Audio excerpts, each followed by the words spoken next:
तो चलो चालू करते हैं ना।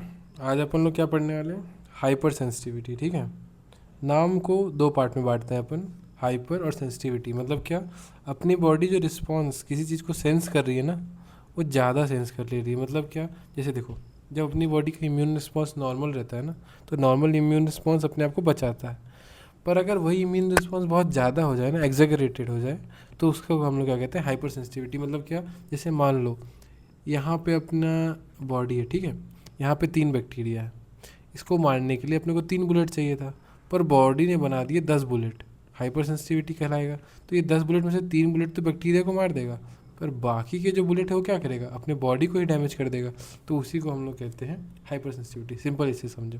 तो वही समझाने की कोशिश करते हैं। इसको हम लोग 3-4 पार्ट में पढ़ेंगे कि इसका इंट्रोडक्शन क्या होता है, और उसके जो 5 टाइप्स होते हैं, टाइप 1, 2, 3, 4 और ये आखिरी वाला 5। सिंपल। तो देखो, अपना जो हाइपर सेंसिटिविटी क्या कह रहा है, बेसिकली जब इम्यून रिस्पॉन्स नॉर्मल है तो प्रोटेक्शन प्रोवाइड कर रहा होगा, लेकिन जब वो एग्जैगरेटेड हो जाएगा तो उसको हम लोग क्या कहेंगे, हाइपर सेंसिटिविटी। तो अपन लोग पहले टाइप 1 को समझते हैं। टाइप 1 वाले को अपन लोग कहते हैं एलर्जिक रिएक्शन, जो नॉर्मल एलर्जी होता है ना, वही। तो इन फोटोज़ को देखते जाओ, फोटोज़ को याद करते जाओगे तो ये टेक्स्ट भी याद होता जाएगा। तो पहले क्या है, अपने बॉडी में एंटीजन आया, मान लो अस्थमा है तो ये कोई अपना स्ट्रॉ या फिर कुछ भी पॉलन डस्ट पार्टिकल्स, वो सब आए, ठीक है। वो किसके कांटेक्ट में आया, होस्ट सेल के कांटेक्ट में आ गया, ठीक है। अब होस्ट सेल ने क्या किया, जब आसपास जो अपना ब्लड था ना, ब्लड में एंटीजन प्रेजेंटिंग सेल घूम रहे होंगे, एपीसी का फुल फॉर्म ये होता है, एंटीजन प्रेजेंटिंग सेल। इसके अंदर कौन कौन से आ जाते हैं, मैक्रोफेजेस, डेंड्राइटिस, बादाम से याद किया जाता है, बी सेल, मैक्रोफेजेस और डेंड्राइटिस, ठीक है, डेंड्राइटिक सेल्स। तो अपना एंटीजन आया बॉडी में, वो होस्ट सेल से चिपका, और एंटीजन प्रेजेंटिंग सेल ने उसको पकड़ लिया और जाके, जैसे मान लो एक पुलिस वाले की तरह है ये, अपने फिर क्या बोलते हैं, जाके दिखा देगा बड़े साहब को, बड़े साहब यहाँ कौन है, टी सेल है, तो प्रेजेंटेड टू टी सेल। अब टी सेल किस में ट्रांसफॉर्म हो जाएगा, टी हेल्पर सेल में, TH2 सेल में, ठीक है ना, सिंपल। तो अपना एंटीजन आया, बॉडी के कॉन्टेक्ट में आया, बॉडी ने अपने पुलिसमैन को बता दिया, मतलब एंटीजन प्रिंटिंग सेल को बताया, उसने कैप्चर करके किसको दे दिया, टी सेल को, और टी सेल किस में ट्रांसफॉर्म हो गया, TH2 सेल में, ठीक है ना। तो TH2 क्या होता है, बेसिकली ये सब बी सेल और टी सेल जो होते हैं, ये सब इन्फ्लामेशन में काम आते हैं ना। तो इन्फ्लामेशन में इन्फ्लामेटरी मीडिएटर्स रिलीज करते हैं, ये सिंपल है। तो इन्फ्लामेटरी मीडिएटर्स के अंदर ही बहुत सारे आते हैं, जैसे कि इंटरल्यूकिन, साइटोकाइन, ल्यूकोट्राइन, ये सब इन्फ्लामेटरी मीडिएटर्स होते हैं। तो एक इंटरल्यूकिन भी होता है। तो इसमें 3 टाइप के निकलते हैं, 3, 4 और 5। इंटरल्यूकिन 3, इंटरल्यूकिन 4 और इंटरल्यूकिन 5, ये निकल रहे हैं। अब ये जब निकलते हैं ना, अब देखो यहाँ से यहाँ पे आते हैं, तो इंटरल्यूकिन 4 जो होगा मेनली, वो बी सेल को एक्टिवेट कर देगा, और एक्टिवेटेड बी सेल किस में कन्वर्ट हो जाएगा, ये देखो इस डायग्राम को समझिए, प्लाज्मा सेल्स में कन्वर्ट हो गया। अब प्लाज्मा सेल बेसिकली क्या करता है, एंटीबॉडी को प्रोड्यूस कर सकता है। तो इसमें जब एलर्जी हो रहा है, तो एलर्जी में अपना कौन सा एंटीबॉडी सिक्रीट होता है, IgE। तो IgE सिक्रीट हो रहा है, तो देखो IgE सिक्रीट हुआ, ठीक है। अब नॉर्मली ब्लड में या फिर उस ऑर्गन में मास सेल तो होगा ही, पर वो डिसेंसिटाइज होगा, अनसेंसिटाइज्ड या फिर डिसेंसिटाइज्ड। तो वो अनसेंसिटाइज जो अपना मास सेल है, वो जब एंटीबॉडी से बाइंड करेगा तो क्या कन्वर्ट हो जाएगा, सेंसिटाइज में। मतलब ये इस एंटीबॉडीज़ में बाइंडेड है, उसी स्टेट को अपन लोग क्या कहेंगे, सेंसिटाइज मास सेल, सिंपल, ठीक है ना। अब इस सेंसिटाइज मास सेल में, अगर अभी हम लोग फिर से रिवाइज करते हैं, पहले देखो, अपने बॉडी के अंदर एंटीजन आया, वो होस्ट सेल से चिपका, होस्ट सेल ने पुलिस को बताया, मतलब एंटीजन प्रिंटिंग सेल को बताया, उसने पकड़ा उसको और जाके किसको दिखा दिया, बड़े साहब को। बड़े साहब कौन है यहाँ पे, टी सेल। टी सेल किस में कन्वर्ट हो गया, TH2, टी हेल्पर 2 सेल में। उसने निकाले 3 टाइप के मीडिएटर्स, इंटरल्यूकिन 3, इंटरल्यूकिन 4 और इंटरल्यूकिन 5। इसमें जो इंटरल्यूकिन 4 था, उसने क्या किया, देखो अब 2 टाइप के सेल्स होते हैं, बी लिम्फोसाइट और टी लिम्फोसाइट। तो टी लिम्फोसाइट का काम खत्म, अब बी लिम्फोसाइट एक्शन में आएगा। तो बी सेल एक्टिवेट होता है और क्या निकालता है, प्लाज्मा सेल में कन्वर्ट होकर एंटीबॉडी। वो एंटीबॉडी कौन सी, IgE एंटीबॉडी। तो अनसेंसिटाइज्ड मास सेल किस में कन्वर्ट हो जाते हैं, सेंसिटाइज्ड मास सेल में, सिंपल। और उसका फिर डिग्रेनुलेशन होता है। अब देखते हैं कैसे होता है। तो देखो, अब ये सेंसिटाइज मास सेल अपने ब्लड में घूम रहा है।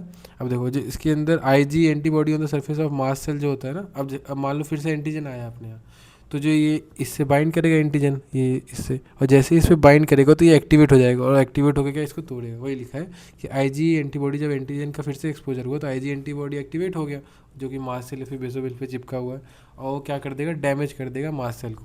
तो यहाँ से ये एक्टिवेट हुआ और इसको जाके डैमेज कर देगा, ये डैमेज कर देगा।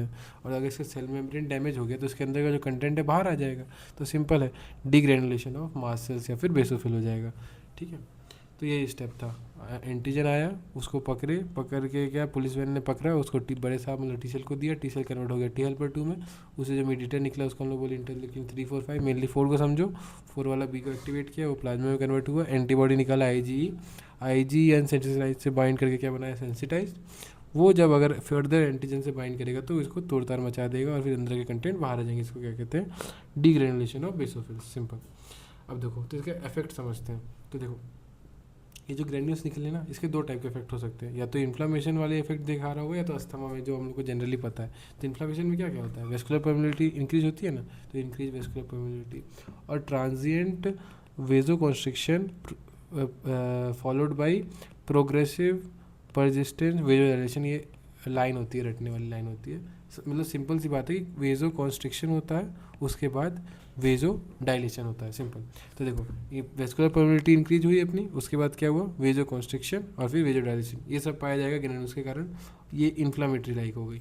अस्थमा लाइक क्या इफेक्ट दिखा रहे होंगे वो ग्रेन्यूल्स, अपना सर्दी वर्दी बढ़ गया मतलब क्या इंक्रीज नेजल सिक्रीशन, आंसू आ रहे हैं मतलब क्या इंक्रीज लैक्राइमल सिक्रीशन, और अस्थमा में मसल कॉन्ट्रेक्शन होता है ना, तभी तो अपन लोग क्या देते हैं ब्रोंकोडायलेटर्स देते हैं, है ना, उसको ठीक करने के लिए। तो इसमें स्मूथ मसल कॉन्ट्रेक्शन और एक्सट्रीम स्टेट हो गया, ब्लड में चला गया तो शॉक, सिंपल। तो ग्रेन्यूल्स के क्या है, दो इफेक्ट हुए, एक इन्फ्लामेशन वाले और एक अस्थमा वाले।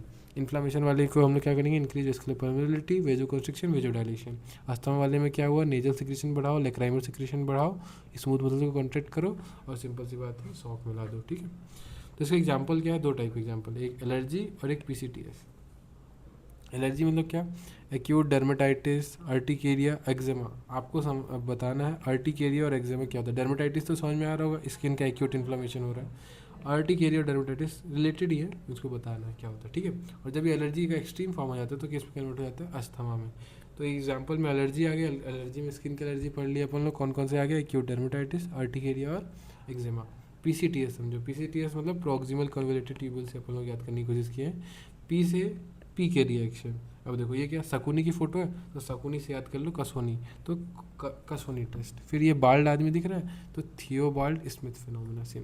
और एक चौथा रटने का है सर्ल्स डेल फिनोमिना, सिंपल, ठीक है। तो एग्जांपल में हम लोगों ने दो पार्ट में बांटा, एलर्जी और पीसीटीएस। एलर्जी के अंदर क्या क्या आ गया, एक्यूट डर्मेटाइटिस, अपना ये एक्जिमा और अर्टिकेरिया, और एक्सट्रीम फॉर्म में अस्थमा पाया जा रहा है। और पीसीटीएस के अंदर क्या क्या आ गया, पी से आता है पीके रिएक्शन, सी से आता है अपना कसोनी टेस्ट, टी से क्या आता है थियोबाल्ड स्मिथ फिनोमिना, और लास्ट में आता है सर्ल्स डेल फिनोमिना, एसडी कार्ड होता है ना उससे, सर्ल्स डेल फिनोमिना, ठीक है। तो ये हो गया टाइप 1। टाइप 1 के अंदर आप लोगों ने कितने पार्ट में पढ़ा ये देखिए, अच्छा हाँ ये समझो, चलो लास्ट में बताता हूँ इसको। तो ये अपना पैथोजेनेसिस समझे कैसे हुआ, कि ग्रेन्यूल्स के इफेक्ट क्या होते हैं, दो टाइप के, इन्फ्लामेटरी और अस्थमा टाइप के, और एग्जांपल क्या हुए उसके एलर्जी वाले और पीसीटीएस, सिंपल। अब देखो दो फॉर्म्स क्या क्या है, अगर systemic hyper type 1 hyper sensitivity होती है ना, तो उसके कारण आदमी मर ही जाता है, लेकिन अगर एक पर्टिकुलर एरिया में पाया जा रहा है तो उससे मरेगा नहीं। तो ये सिस्टमिक वाला फेटल होगा, जबकि लोकलाइज वाला नॉन फेटल होगा। इसको क्या कहते हैं, इसका टर्म होता है एटोपी, और पूरे बॉडी में फैल गया तो इसको क्या कहेंगे, एनाफाइलैक्सिस, सिंपल। चलो टाइप 1 हाइपर सेंसिटिविटी हो गया, अब हम लोग किस पे जाएंगे, टाइप 2 हाइपर सेंसिटिविटी पे। तो देखो टाइप 2 हाइपर सेंसिटिविटी में डायग्राम चलते जाओ, जैसे वहाँ डायग्राम चले थे ना, एंटीजन लिए थे, सरफेस से चिपकाए थे, पुलिस को बुलाए थे, बड़े साहब को बुलाए, बड़े साहब कन्वर्ट हो गए TS2 में, TS2 फिर बी सेल को लाया, वो प्लाज्मा में कन्वर्ट हुआ, मास सेल एक्टिव सेंसिटाइज होकर एंटीजन निकला। सिमिलरली यहाँ पे डायग्राम चलो, तो क्या हो रहा है यहाँ पे, एंटीजन था वो टारगेट सेल के सरफेस से बाइंड किया। बेसिकली अंतर अभी क्या आएगा टाइप 2 और टाइप 3 में, यहाँ पे एंटीजन सॉल्यूबल नहीं है, ये इनसॉल्यूबल एंटीजन है, इसलिए इसको क्या सरफेस से बाइंड करना पड़ेगा किसी के, क्योंकि ये ब्लड में फ्रीली नहीं घूम सकता है, जबकि ये वाला क्या होगा सॉल्यूबल एंटीजन होगा। ये अंतर से अभी से याद कर लो। तो ये इनसॉल्यूबल एंटीजन है। अब इनसॉल्यूबल एंटीजन क्या करेगा, टारगेट सेल से बाइंड कर जाएगा। अब ये टारगेट सेल से बाइंड करके फिर क्या कन्वर्ट कर देगा, बी लिम्फोसाइट को एक्टिवेट करेगा। बी लिम्फोसाइट किस में कन्वर्ट हो जाएगा, प्लाज्मा सेल में। और प्लाज्मा सेल का काम ही क्या है, जैसे वहाँ पे क्या निकल रहा था, आईजी निकल रहा था ना, तो यहाँ पे निकालेगा आईजीजी या फिर आईजीएम, ठीक है, क्योंकि यहाँ पे कोई भी एलर्जी नहीं हो रहा। तो आईजीजी और आईजीएम निकाला, बेसिकली वही एंटीबॉडी। अब ये एंटीबॉडी किससे बाइंड करेगा, यही एंटीजन से। तो एंटीजन एंटीबॉडी कॉम्प्लेक्स बना, वो कॉम्प्लेक्स ब्लड में पहले से इनएक्टिव प्रेजेंट प्रोटीन्स जो होंगे उसको हम लोग क्या कहते हैं, कॉम्प्लीमेंट प्रोटीन्स, उनको एक्टिवेट कर देगा। तो कॉम्प्लीमेंट पाथवे एक्टिवेशन हो रहा है, इसके दो पाथवे होते हैं। तो क्लासिकल पाथवे के थ्रू एक्टिवेट करेगा, और क्लासिकल पाथवे के थ्रू एक्टिवेट किया तो उसमें बहुत सारे कंपोनेंट होते हैं, C1 C2 C3, इसमें A B ये सब होते हैं। बड़ा कंपोनेंट छोटा कंपोनेंट टूट के, जैसे मान लो ऐसे जुड़ के रहते हैं, टूट जाता है तो एक बड़ा कंपोनेंट अपना एक्टिव होता है, बी कंपोनेंट छोटा रह जाता है। तो एक्टिवेटेड कंपोनेंट जो है ना, activated component complement component C3b, ये बहुत खास है। क्यों? एक तरीके से मान लो शक्कर की तरह है। शक्कर की तरह क्यों? देखो ये जो है ना, ऐसे मान लो अपना बैक्टीरिया है कहीं पे, तो ये ऐसे शक्कर की तरह उसके आसपास चिपक जाएगा, और चिपक जाने से क्या फ़ायदा है कि अपना जो मैक्रोफेज होगा ना, वो उसको जल्दी से रिकॉग्नाइज करके खा लेगा। वही लिखा है कि एक्टिवेटेड जो कॉम्प्लीमेंट पाथवे है, इससे अपना जो C3b एक्टिवेट हुआ, ये कोटिंग कर देगा, और कोटिंग करके क्या, टाइगर सेल का कोटिंग हो गया, तो उससे कारण उसका ऑप्सनाइजेशन आसानी होगा। ऑप्सनाइजेशन होगा उसके कारण फेगोसाइटोसिस आसान से होगा। सिंपल। तो क्या पढ़े अपन लोग, एंटीजन था, सरफेस से बाइंड किया, सरफेस से बाइंड करके फिर अपन लोग बी सेल जो घूम रहा था उसको एक्टिवेट किया, तो प्लाज्मा सेल में कन्वर्ट हुआ, उससे एंटीबॉडी प्रोड्यूस हुआ, एंटीजन एंटीबॉडी कॉम्प्लेक्स बना, उसने कॉम्प्लीमेंट पाथवे को एक्टिवेट करके C3b बनाया, और C3b ने क्या कराया, ऑप्सनाइजेशन। सिंपल। इसका एग्जाम्पल क्या है, ये खून का फोटो याद रखो, उसी से माई blood group is RH positive. तो माई से क्या हो गया, माइस्थीनिया ग्रेविस। ब्लड से क्या हो गया, अपना ब्लड ट्रांसफ्यूजन रिएक्शन। ग्रुप से दो है, ये दोनों पढ़ा ही टाइप का है, ये एंड अपना ऑटो इम्यूनिटी वाला डिजीज है दोनों, एक ग्रेव्स डिजीज और एक गुड पास्चर सिंड्रोम। ये घास से समझ में आ रहा है ना। इससे अपना है इंसुलिन रेजिस्टेंट डायबिटीज़ और ITP। हाँ, तो आपको बताना है ITP क्या होता है। अभी तक दो क्वेश्चन मिल चुका है, ठीक है ना। एक एक्जेमा क्या होता है ये बताना है, और एक ITP क्या होता है ये बताना है, ठीक है ना। तो ITP, फिर RH पॉजिटिव। R से अपना हो गया रूमेटिक फीवर, जो कि वही इन्फेक्टिव एंडोकार्डाइटिस के आसपास पढ़ते हैं ना अपन। H हो गया hyper acute graft rejection. Graft rejection का एक टाइप होता है जो बहुत जल्दी रिजेक्ट कर दिया, एक टाइम ड्यूरेशन होता है, बहुत जल्दी रिजेक्ट करने को हाइपर एक्यूट करते हैं, थोड़ा ज़्यादा टाइम लेगा तो एक्यूट, और फिर क्रोनिक ऐसे। तो ये हाइपर एक्यूट ग्राफ्ट रिजेक्शन हुआ। अब पॉजिटिव P से हो गया पर्नीशियस एनीमिया और पेम्फिगस वल्गैरिस, ये सब अपने ब्लड के ही इन्फेक्शन होते हैं बेसिकली। तो देखो माई से क्या हुआ, माइस्थीनिया ग्रेविस। B से ब्लड से क्या हुआ, blood transfusion reaction. My blood group से G से दोनों ऑटो इम्यूनिटी वाले निकले, ग्रेव्स डिजीज और Goodpasture syndrome. Blood group is I से अपन लोग एक तो नहीं पता ITP, और एक अपने को पता है इंसुलिन सेंसिटिव डायबिटीज़, ठीक है। Is RH। R से अपना क्या हो गया, रूमेटिक हार्ट डिजीज जो कि हार्ट से रिलेटेड है।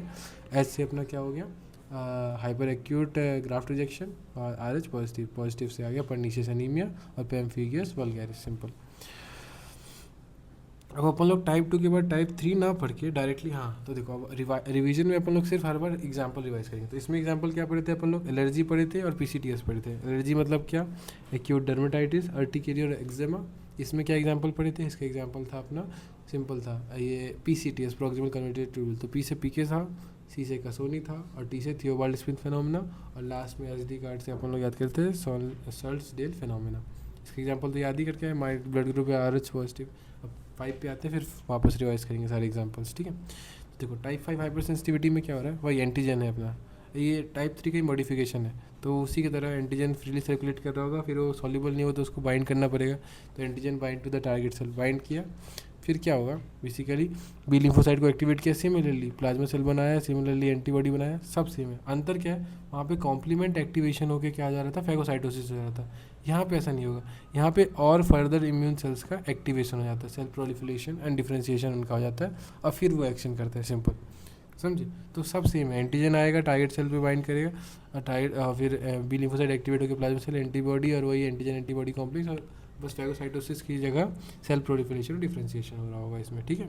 इसके एग्जांपल जो MG गाड़ियाँ होती है ना, MG एक्टर सब टाइप की, तो उससे याद कर लो माइस्थीनिया ग्रेविस और ग्रेव डिजीज। मतलब टाइप 3 के ही जो डिजीज है ना, वही उन्हीं को बांट दिया गया, और माइस्थीनिया ग्रेविस और ग्रेव डिजीज इसमें लिखा हुआ है ना, वही टाइप 5 के अंदर आ जाती है अगर और स्पेसिफिक हो जाते हैं तो, ठीक है। तो ये हो गया अपना टाइप 5 हाइपर सेंसिटिविटी रिएक्शन। अब टाइप 3 पे आते हैं। तो टाइप 3 में अपन लोग पढ़ के आए, सॉल्युबल एंटीजन होगा, तो ये सॉल्युबल एंटीजन ब्लड में सॉल्युबल होगा, तो घूम रहा होगा।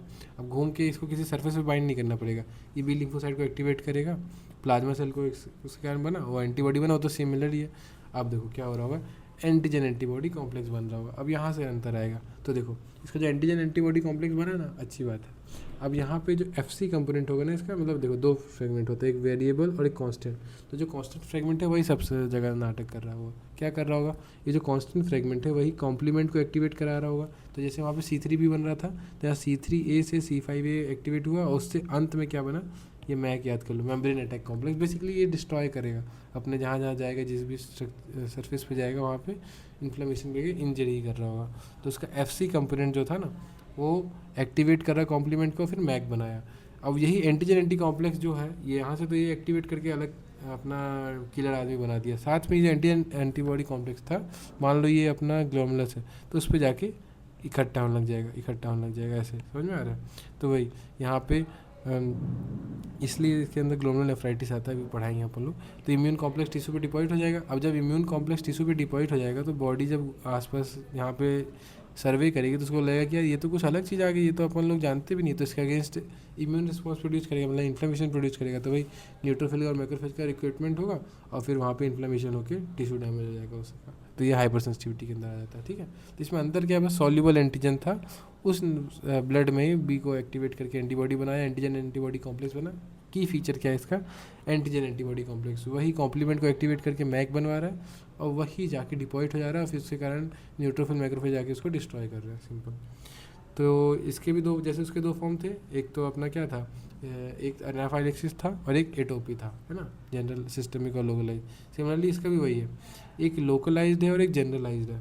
लोकलाइज्ड की होगा, देखो मान लो किसी एरिया में अपना चोर कम है, मतलब 10 चोर हैं और 100 पुलिस वाले आ गए, ठीक है, 100 पुलिस वाले आ गए, तो सारे को वहीं पे आसपास घेर लेंगे, तो इसको तो मार दिए, फिर आसपास यहाँ वाले सेल्स को भी डिस्ट्रॉय कर देंगे, डिस्टर्ब करेंगे, तो लोकलाइज्ड रिएक्शन होगा। तो मतलब जब एंटीबॉडी एक्सेस में प्रोड्यूस हो रहा होगा तो लोकलाइज्ड रिएक्शन देखा जाएगा।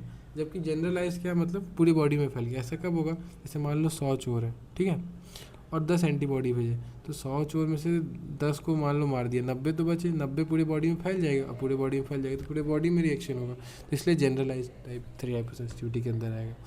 तो ये पूरी बॉडी में किसके थ्रू फैलेगा, ब्लड के ही थ्रू ना। तो इसलिए इसका एग्जांपल हो जाता है ब्लड में, ब्लड को ही क्लॉटिंग फैक्टर हटा दिया तो सीरम बन जाता है, तो सीरम सिकनेस इसका एग्जाम्पल है। जबकि इसका एग्जाम्पल क्या है, अर्थस रिएक्शन, ठीक है, फॉर्म कहते हैं, नाम ही अर्थस। जैसे वहाँ पे एनाफाइलेक्सिस कह रहे थे अपना सिस्टमिक को, और लोकलाइज को अपन लोग क्या कह रहे थे, एटोपी। सिमिलरली यहाँ भी सिस्टमिक को क्या कह रहे हैं अपन लोग, अगर फैल जा रहा है, मतलब क्या सिस्टमिक हो जा रहा है, पूरी बॉडी में फैल जा रहा है, तो उसको हम लोग क्या कह रहे हैं, सीरम सिकनेस। और अगर वो किसी जगह लोकलाइज है तो उसको हम लोग क्या कह रहे हैं, अर्थर रिएक्शन, सिंपल। तो इसका एग्जाम्पल क्या होगा, ये चोटी सार्प दिख रही है ना, तो सार्प से याद करना है। पहला एग्जाम्पल अपन लोग अभी देखेंगे, फिर से रिवाइज करेंगे।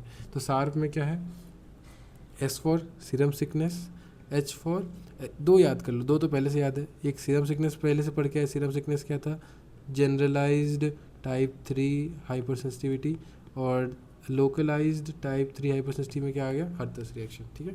और क्या आता है, तो देखो सार्प में H से आता है हिनॉक्स सॉल्नेन परफ्यूरा, R से अपना क्या आता है, रिएक्टिव अर्थराइटिस, और P से अपना आ जाता है पॉलीअर्थराइटिस नोडोसा। ये एक टाइप का क्या होता है, वेस्क्यूलाइटिस होता है, पढ़ेंगे अपन लोग आगे।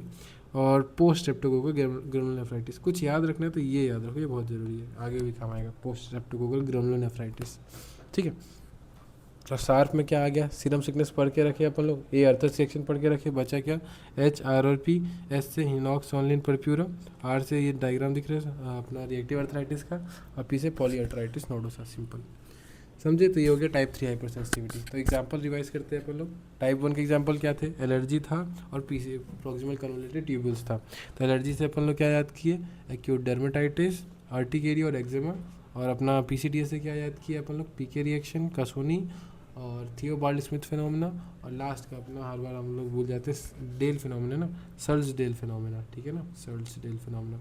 टाइप 2 में अपन लोगों ने क्या क्या पढ़ा, ब्लड से ही, तो my blood group is RH positive. My से क्या हुआ, माइस्थीनिया ग्रेविस। ब्लड से क्या हुआ अपना, ब्लड ट्रांसफ्यूजन। ग्रुप से क्या हुआ, रेव डिजीज और गुडपास्टर सिंड्रोम। इससे आई से अपन लोग एक तो पूछना है ITP क्या होता है, और एक insulin dependent diabetes is RH positive. R से क्या हो गया, रूमेटिक फीवर। S से क्या हो गया, हाइपर एक्यूट ग्राफ्ट रिजेक्शन। और पॉजिटिव में आ गया परनीशियस एनीमिया या फिर पेम्फिगियस वल्गैरिटिस, सिंपल। टाइप 5 को तो उसी के अंदर MG वाले से याद कर लिए, माइस्थीनिया ग्रेविस और ग्रेव। अब टाइप 3 में क्या था, सार्प, ठीक है, ये तो याद करके ही रखे। S और A तो याद ही अपने को, एटलीस्ट इतना तो लिख ही सकते हैं, सीरम सिकनेस और अर्थस रिएक्शन, और एक टाइप ये पोस्ट चैप्टर हो गया ग्लोमेरुलोनेफ्राइटिस। आर से तो अपना रिएक्टिव अर्थराइटिस था या पोलो अर्थराइटिस नोडोसम, एक लास्ट पढ़ते हैं फिर ख़त्म है। तो टाइप 1 में क्या रिलीज हो रहा था, IgE रिलीज हो रहा था और अपना फिर पूरा सेंसिटाइज करके दिक्कत करता था। टाइप 2 में क्या हो रहा था, बेसिकली कॉम्प्लीमेंट एक्टिवेशन हो रहा था, वो ऑप्शनाइजेशन करा दे रहा था। टाइप 3 में क्या हो जा रहा था, यहाँ पे इम्यून कॉम्प्लेक्स बन रहा था, वो जाके डिपॉजिट होकर दिक्कत कर रहा था। टाइप 4 में क्या दिक्कत है, टाइप 4 में जो एंटीजन है ना, ये एंटीजन वही होस्ट सेल से बाइंड किया, ठीक है, एंटीजन प्रिंटिंग सेल ने इस बार टी सेल को भी प्रेजेंट किया, पर टी सेल ने TS2 बनाया, ठीक है। अब TS2 क्या करेगा, ये उस बार क्या क्या निकल रहा था, टाइप 1 में क्या क्या निकल रहा था, इंटरल्यूकिन 3, इंटरल्यूकिन 4, इंटरल्यूकिन 5। यहाँ पे ऐसा नहीं होगा, यहाँ पे इंटरल्यूकिन में 1 और 2 निकल रहा होगा, इंटरफेरॉन निकल रहा होगा और TNF अल्फा निकल रहा होगा, और सबका अलग फंक्शन है। जैसे वहाँ पे इंटरल्यूकिन 4 क्या कर रहा था, बी सेल को एक्टिवेट कर रहा था ना, यहाँ ऐसा कुछ नहीं होगा। यहाँ पे इंटरफेरॉन एक्टिवेट करेगा मैक्रोफेज को, सबसे मेन यही है, और ये मैक्रोफेज फिर ग्रैनुलर फॉर्मेशन करा देगा, क्रोनिक इन्फ्लेमेशन का पार्ट है। ट्यूमर नेक्रोसिस फैक्टर, सिंपल सा समझो, ट्यूमर जब बनेगा ना तो आसपास फाइबर्स भी निकलते हैं उसके, ठीक है ना।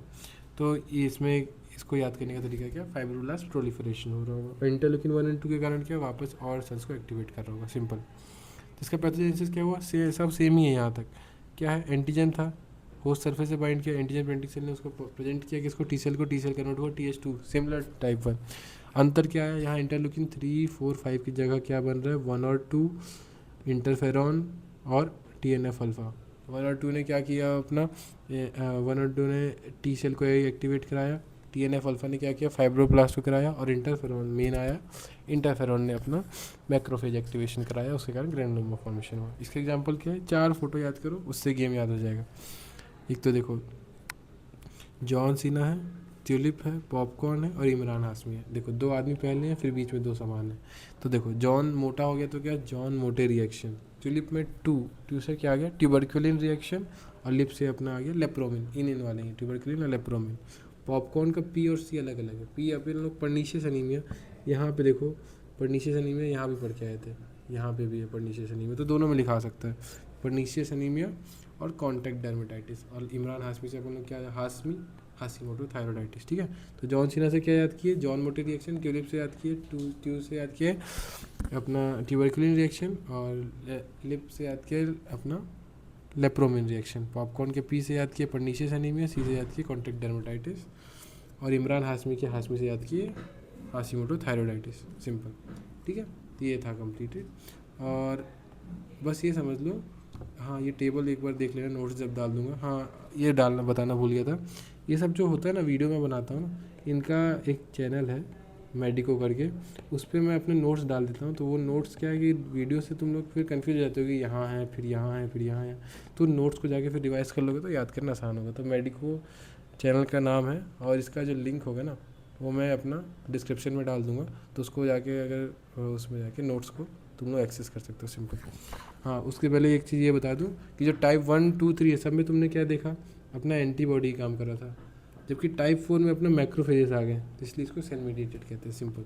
और अगर एंटीबॉडी है तो जल्दी काम करेगा, जबकि सेल को आने में टाइम लगता है, इसलिए डी रेट कहलाता है, ठीक है। एट द एंड अगर तुमको रिवाइज करना है तो सारे के एग्जाम्पल रिवाइज कर लो।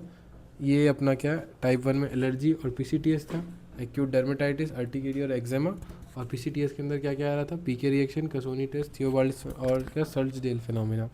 टाइप 2 में अपना क्या गया, my blood group is RS positive, myasthenia gravis, blood transfusion reaction, grave disease और गुड पास्चर सिंड्रोम, ITS और ITP और इंसुलिन डिपेंडेंट अपना डायबिटीज़।